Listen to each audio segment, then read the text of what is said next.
जिस पर अल्लाह की रहमत का साया था, जिन्हें अल्लाह ने भूख से बचाया, खौफ से बचाया, दुश्मन से बचाया और हर मुश्किल में अपनी मदद का एहसास दिलाया। फिर अल्लाह ने उन्हें सिर्फ एक इम्तिहान दिया। इम्तिहान छोटा था लेकिन सब्र से भरा हुआ। हम अल्लाह के हुक्म को नहीं तोड़ेंगे, बस घुमा फिरा कर अपना फायदा निकाल लेंगे। और यहीं से रहमत का रास्ता बंद हुआ। फिर एक रात अल्लाह का फैसला उतरा। ना तूफान आया, ना बिजली गिरी, ना जमीन फटी। और जब सुबह हुई तो वो पूरी कौम इंसान नहीं रही। जो कल तक अल्लाह के सबसे करीब थे, आज वो कौम बंदर बन चुकी थी।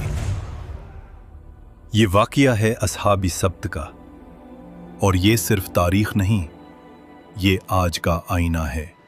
हजरत मूसा अलैहिस्सलाम के बाद बनी इसराइल की एक कौम समंदर के किनारे एलाह में रहती थी। यहां का मंजर अल्लाह की नेमतों से भरा था। समंदर की ठंडी हवा, धूप और लहरों की मीठी खुशबू, हर एक कोना जैसे सुकून और बरकत से रोशन था। ये लोग अल्लाह के नाम से वाकिफ थे, उसके अहकाम जानते थे, लेकिन दिलों में एक पुरानी आदत जिंदा थी। ये कौम पहले भी वादा करती थी और फिर उसे अपनी सहूलत के मुताबिक तोड़ देती थी। एक वादा तोड़ने से क्या होगा? हम बाद में अल्लाह से माफी मांग लेंगे। जुबान से इताअत और अमल में चालाकी। उस कौम के बुजुर्ग कहते, हम अल्लाह के मुंतखब किए हुए लोग हैं, हम पर पाबंदी क्यों लगाई गई? पाबंदी नहीं, ये इम्तिहान है और हमें अल्लाह पर यकीन रखना चाहिए। अल्लाह ने उनके हाल को देखकर उन पर एक ऐसा इम्तिहान रखा जो उनके दिल का राज खोल दे। इसलिए उन पर पाबंदी लगाई गई सिर्फ सब्त यानी हफ्ते के दिन की। अल्लाह ने उस कौम से कहा, सिर्फ हफ्ते के दिन अपनी तिजारत छोड़ दो, अपनी मशगूलियत छोड़ दो और सिर्फ मेरी इबादत करो। शहर में आवाज फैली। एक शख्स बोला, सिर्फ एक दिन की बात है, अल्लाह के लिए रुक जाएंगे। दूसरा हंसकर बोला, देखते हैं जब समंदर मछलियों से भर जाए तब भी। और फिर इम्तिहान ने अपनी शक्ल दिखाई। जिस दिन शिकार मना था, उसी दिन समंदर मछलियों से उबल गया। ताजी मोटी मछलियां जैसे खुद किनारे तक आकर कह रही हों, हमारा शिकार करो। ऐसा पहले कभी नहीं हुआ, ये अल्लाह का इम्तिहान है। रात का अंधेरा शहर पर छा गया। घरों के अंदर लोग परेशान थे। एक छोटी सी खता भी लंबे झगड़े में बदल जाती थी। मछलियों के शिकार ना होने की वजह से घर में रोज झगड़े हो रहे हैं। तभी एक खामोशी में शैतान ने उनके दिलों पे हमला किया। ये दिन सिर्फ एक रास्ता रोकता है, चालाकी दिखाओ और अल्लाह के हुक्म को घुमा फिराकर अपना फायदा निकालो। लोग आपस में एक दूसरे की तरफ देखते हैं और उनके चेहरों पर एक ऐसी मुस्कुराहट उभर आती है जो उन्हें एक बड़े अजाब की तरफ खींचने वाली थी। एक आदमी ने बोला, हमें कुछ ऐसा करना होगा कि हफ्ते के दिन मछलियां किसी जाल में फंस जाएं और हमें कुछ ना करना पड़े। दूसरा शख्स फौरन बोला, बस नालियां निकाल देंगे, मछलियां खुद जाल में फंस जाएंगी और फिर इतवार को निकाल लेंगे। अल्लाह भी खुश हो जाए और हम भी। और फिर वो लोग समंदर के किनारे गए, नालियां खोदना शुरू की, जाल बिछाया और अपनी चालाकी से रास्ता निकाल लिया। बुजुर्गों ने उनसे कहा, अल्लाह सब देख रहा है, ये वक्त हमारी नीयत का है। नौजवानों ने हंसकर जवाब दिया, हम तो अक्लमंद हैं। देखो, हमने तो हुक्म नहीं तोड़ा, सिर्फ एक रास्ता निकाला है। हर था कि चालाकी और गुनाह का इम्तिहान अल्लाह के सामने कभी छुपा नहीं रहता। गुनहगार लोग मछलियों का बोझ उठाकर घूम रहे थे। उनकी चालाकी भरी मुस्कुराहट उनके चेहरों पर दिख रही थी। एक बुजुर्ग ने जोर से चीख कर कहा, रुको! ये सब गुनाह है। अल्लाह के हुक्म को तोड़ना तुम्हारे लिए बर्बादी की वजह बनेगा। उन्होंने हंस के जवाब दिया, हम तो सिर्फ अपनी अकल से काम ले रहे हैं। हफ्ते के दिन तो शिकार किया ही नहीं। बाजार के कुछ लोग कहते, इनके चेहरे देखो, लगता है ये समझते हैं कि अल्लाह को धोखा दे रहे हैं, मगर हकीकत ये है अल्लाह सब देख रहा है। ये गुनाह का सिलसिला खुद उन्हें बर्बाद कर देगा। मछली मिले या ना मिले, हमारा इंतजाम तो हो जाएगा।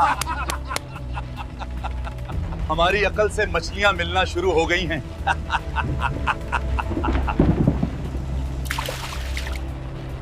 हमें इन नाफरमान लोगों से अलग होना पड़ेगा, कहीं हम पर भी अजाब ना आ जाए। शहर के लोग 3 हिस्सों में बंट गए। पहला हिस्सा गुनहगार, वो लोग जो चालाकी और हीला साजी में लगे हुए थे और खुद को बहुत अक्लमंद समझते थे। दूसरा हिस्सा नेक लोग, वो जो चीख चीख कर सबको रोक रहे थे और हर किसी को अल्लाह के अजाब का खौफ समझा रहे थे। तीसरा हिस्सा खामोश लोगों का, वो लोग जो न रोक रहे थे, न समझा रहे थे, सिर्फ देख रहे थे। एक आदमी बोला, हम तो सिर्फ देख रहे हैं, अल्लाह की रहमत उनके साथ है या नहीं। जब बाकी लोग उन गुनहगार लोगों को दीवार पर चढ़कर देखते तो वो लोग दावत उड़ा रहे थे, मछलियां खा रहे थे, हंस रहे थे। हम दावत उड़ा रहे हैं जबकि दूसरे भूखे मर रहे हैं। नेक लोग कहते, हमने कितनी दफा समझाया, फिर भी ये लोग अपने गुनाह में इतने पुरअज़्म हैं। ये नाफरमानी नहीं बल्कि हमारी अकल का नतीजा है। अल्लाह हम पर मेहरबान है। और यही वो रात थी जब तंबी का सिलसिला खत्म हुआ और बर्बादी का वक्त करीब आया। शहर की गलियां खामोश, सिर्फ समंदर की हल्की लहरें और हवा का शोर। गुनहगार लोग पेट भरकर सो गए और फिर खामोशी में एक आवाज जैसे फिजा से गुजर रही हो, जलील और रुस्वा, बंदर बन जा। पहले हल्का सा साया आया, फिर उनके चेहरे बिगड़ने लगे।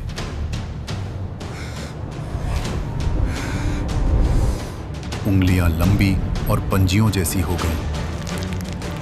हाथों और पैरों पर बाल उभरने लगे। सांस की आवाज तेज हो गई। एक आदमी बोलता है, ये क्या हो रहा है? हम इंसान नहीं रहे। लोग चीखना शुरू कर देते हैं, एक दूसरे को पुकारते हैं, मगर उन्हें सुनने वाला कोई न था। और जब सुबह हुई तो शहर में खामोशी थी। नेक लोगों ने जब देखा कि गुनहगार लोग कहीं दिख नहीं रहे तो उन्होंने दीवार पर चढ़कर देखा। नीचे इंसान नहीं, सिर्फ बंदर थे। वही पुराने इंसानी कपड़े, लेकिन अंदर से जानवर। ये खबर पूरे शहर में फैल जाती है। अल्लाह ने हफ्ते के दिन शिकार करने वालों को बंदर बना दिया। जब लोग वहां पहुंचकर ये अजाब का मंजर देखते हैं तो उन्हें यकीन नहीं आता। वो कहते हैं, ये कैसे मुमकिन हुआ? क्या ये वाकई मेरे रिश्तेदार हैं? बंदर अपनी आंखों से इशारा करता है। एक बंदर अपने रिश्तेदारों के कपड़े पकड़कर रोता है। वो आदमी उनसे कहता, क्या हमने तुझे अल्लाह के अजाब से नहीं डराया था? और रिवायत में आता है कि ये अजाब इतना शदीद था